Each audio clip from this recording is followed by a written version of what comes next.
Bonjour à toutes et à tous, bienvenue dans Repère, votre magazine hebdomadaire de la fin de semaine. Sur ce plateau, on revient sur des sujets qui ont marqué l'actualité en Vendée ces derniers jours. Pour décrypter, analyser, comprendre ces sujets, je suis accompagnée de chefs d'entreprise, d'associations ou d'experts dans leur domaine. Insultes, bousculades, intimidations, c'est la réalité subie par certains élèves dans nos établissements scolaires. Selon le ministère de l'Éducation nationale, le harcèlement scolaire se définit comme une violence répétée qui peut être verbale, physique et ou psychologique. Pour en discuter, j'ai avec moi en plateau Éric Delamotte, inspecteur de l'Éducation nationale de la circonscription du premier degré Aisne-Chaland. Bonjour. Bonjour.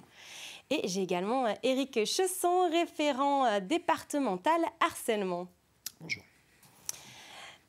Pour commencer cette émission, une petite mise en contexte puisque j'ai lu par l'association La Main Tendue que la région Pays de la Loire est l'une des plus touchées par le harcèlement scolaire.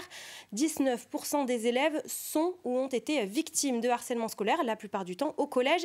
C'est 2 points de plus que la moyenne nationale. Donc ces chiffres ont été publiés à l'occasion du jeudi 6 novembre cette année, la journée nationale de lutte contre le harcèlement scolaire. Eh bien déjà, qu'est-ce que vous pensez de ces chiffres par rapport à la réalité du terrain en Vendée? Peut-être Éric d'abord. Alors peut-être un mot sur les chiffres qui sont publiés. Nous avons des données qui sont nationales et qu'il faut ensuite pouvoir contextualiser. Et en fonction des territoires, des départements, il peut y avoir une variation sur ces nombres-là. Si on reprend les chiffres de l'ADEP, donc qui est l'organisme, enfin le service statistique du ministère de l'Éducation nationale, nous avons quand même au national globalement une diminution des faits de harcèlement au niveau de l'école élémentaire, du collège, mais aussi du lycée. Voilà, donc les chiffres sont agglomérés. Maintenant, il faut regarder au plus près des territoires pour voir quelle est la réalité, en sachant que nous nous basons sur du déclaratif et qu'il est important de prendre en compte ce que les enfants déclarent, alors enfants, collégiens ou lycéens, et ce que les parents aussi peuvent déclarer sur la situation de leur enfant.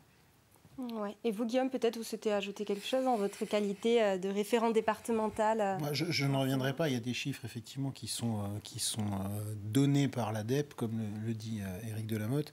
Et ces chiffres-là, nous, au niveau de la Vendée, sans pouvoir particulièrement vous dire des chiffres précis, ils se rapprochent en tout et pour tout des chiffres nationaux. Donc voilà. Donc pour le harcèlement scolaire, il y a un programme mis en place par le ministère de l'Éducation nationale, le programme global de prévention au harcèlement scolaire, le programme phare. Donc il est déployé dans tout le système scolaire, de l'école jusqu'au lycée depuis 2023. Est-ce que vous pouvez m'en dire un peu plus sur ce programme dans les grandes lignes, peut-être Guillaume? C'est un programme effectivement qui a été déployé suite à la loi du 2 mars 2022 qui a fait entrer le harcèlement scolaire entre élèves dans la catégorie délit. Donc suite à ça, le plan interministériel de lutte contre le harcèlement s'est mis en place en 2023 avec le protocole phare, qui est un protocole donc appliqué dans tous les établissements, qui inclut 3 niveaux de labellisation. Donc ce sont des labellisations annuelles qui permettent justement aux établissements de mener des actions de prévention, de détection et d'apport de solutions en fait pour les situations qui sont détectées ou signalées. Voilà. On voit juste derrière nous donc les images de non au harcèlement, la campagne du ministère de l'Éducation nationale sur cette année 2025-2026. Alors justement, pour se rapprocher un peu plus du terrain, je vous propose de remonter le temps. Il y a un an, nous étions au collège de Benay qui a mis en place des ateliers lors de cette journée nationale et des élèves se sont confiés au micro de notre journaliste Grégoire de Châtillon. Regardez. La journée de cours a été remplacée par des ateliers de sensibilisation, comme ici, avec des mises en scène théâtralisées. Mais qu'est-ce qui se passe ici? Ah, rien, madame. Mais si, elle m'a traité de moche. Mais n'importe quoi, j'ai rien dit. Arrêtez, on dirait des gamines de 5 ans qui se disputent. J'ai déjà vu ça, mais l'année dernière, quand j'étais en école primaire, il y avait des gens qui harcelaient une personne qui lui crachait dessus. C'est bien de se rendre compte que c'est pas bien et qu'il faut en parler aux adultes si on est nous-mêmes harcelés. Vu que moi je suis un garçon aux cheveux longs, on me traitait de fille pendant une très grande période. Donc dans cet extrait, on voit des témoignages d'enfants. Donc il y en a un qui a été témoin de harcèlement et un qui relate des moqueries. Qu'est-ce qu'il est important de savoir pour un élève qui est la cible des attaques ou pour un élève qui est témoin de harcèlement, Eric ? Alors, peut-être la première chose à dire, c'est que les enfants ne sont pas seuls. Et dans un établissement scolaire, dans une école, un collège ou un lycée, il peut parfois être difficile de tout voir ou tout entendre pour les adultes. Donc, le premier conseil, c'est de tout de suite pouvoir parler à un adulte qui va prendre en charge la situation, qui va écouter l'élève, qui va aussi discuter avec les autres élèves, parce que la première entrée, elle est d'abord éducative, pour permettre aux enfants de comprendre et de mesurer l'impact que peut avoir une parole, un geste sur le bien-être de son interlocuteur. Donc le premier conseil, c'est que les enfants ne sont pas seuls, ils peuvent s'adresser aux adultes ou dans certaines écoles ou dans certains établissements, il y a des élèves ambassadeurs ou des élèves sentinelles qui peuvent être déployés et qui permettent en fait de rompre une forme de solitude qu'il peut y avoir pour les enfants qui en sont victimes. Ce que je souhaite quand même dire, c'est que quand un enfant est victime, il y a un enfant ou un groupe d'enfants, souvent auteurs, ou quand je dis auteur, c'est qu'il y a un enfant auteur et puis un groupe de témoins. Il y a derrière ces deux situations des enfants qui expriment à leur façon un mal-être. Et nous, ce qui oriente notre travail de référent harcèlement, d'inspecteur, de directeur, d'enseignant, c'est bien de traiter cette situation de mal-être pour tout le monde. Et donc, Guillaume, vous, en tant que référent harcèlement au niveau du département de la Vendée, on vous remonte peut-être des cas critiques parfois ou... Alors, il y a des situations, toute situation est remontée de toute façon par défaut. Une situation d'intimidation, de mal-être, si tant est qu'un enfant ou une famille le qualifie de harcèlement, effectivement, ils ont cette possibilité et... qui est je rejoins Eric là-dessus, qui est le point d'entrée initial normalement, c'est-à-dire de pouvoir discuter et d'aller en parler avec l'école, l'école au sens large, que ce soit école, collège, lycée. Effectivement, certains élèves ou certains parents vont avoir une difficulté à pouvoir aller libérer leur parole auprès d'un enseignant ou d'un personnel de l'équipe éducative. Donc ça va se faire dans la sphère familiale, auquel cas, après, la sphère familiale pourra soit de son côté, toujours le premier interlocuteur étant l'école, aller en parler avec un membre de l'équipe éducative.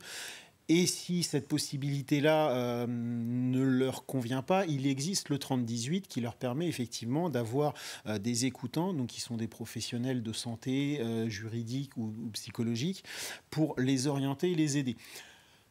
En tout état de cause, dès qu'une situation est portée à ma connaissance, par le biais effectivement de l'école, un contact direct au niveau de la ligne académique ou par le biais du 30-18, toute situation est une situation qui demande à ce qu'il y ait une solution d'apporter. Donc après, qu'elle soit plus critique ou moins critique, j'ai envie de vous dire qu'il n'y a pas de classification dans la situation. Il y a une situation de mal-être et d'inconfort pour un enfant qui est porté à connaissance, et il faut qu'on puisse y apporter une solution. Et ça, c'est l'ensemble de la communauté éducative qui s'y attelle, effectivement, en travaillant notamment sur des deux côtés. On ne va pas aller aider simplement un enfant qui fait part de son mal-être. On a conscience, au niveau de l'éducation nationale, que le mal-être est également présent chez celui qui